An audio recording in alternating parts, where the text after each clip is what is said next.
வணக்கம். நம்ம இட்லி தோசைக்கு பூண்டு தக்காளி சட்னி எப்படி செய்கிறதுன்னு பார்க்கலாமா? அதுக்கு ஒரு 10 காஞ்ச மிளகாய் சேர்த்துருக்கேன், நல்ல காரமான மிளகாய். ஒரு 4 முழு பூண்டை எடுத்து உரித்து வச்சு சேர்த்துருக்கேன். அதில் 3 தக்காளி, உப்பு தேவையான அளவு. இப்போ ஒரு கடாய் அடுப்பில் வச்சு நல்லெண்ணெய் நிறைய ஊற்றிக்கலாம். கடுகு 1 ஸ்பூன் சேர்த்துக்கலாம். உளுந்தம்பருப்பு சேர்த்துக்கலாம், 1 ஸ்பூன் உளுந்தம்பருப்பு.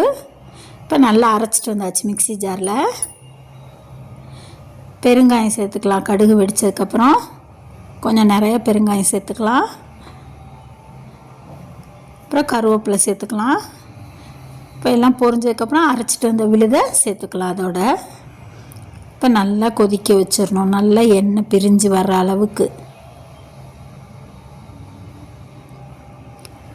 பாருங்கள், இப்போ நல்லா இப்படி தள்ளன்னு கொதிக்குது.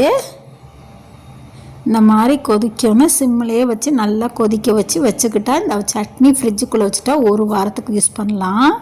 நான் கொஞ்சம் நிறையா செஞ்சு வச்சிட்டேன். இப்போ இட்லியோடு சாப்பிட்லாம். தேங்க்ஸ் ஃபார் வாட்சிங். எங்கள் சேனல் பிடிச்சிருந்தா சப்ஸ்கிரைப் பண்ணுங்கள்.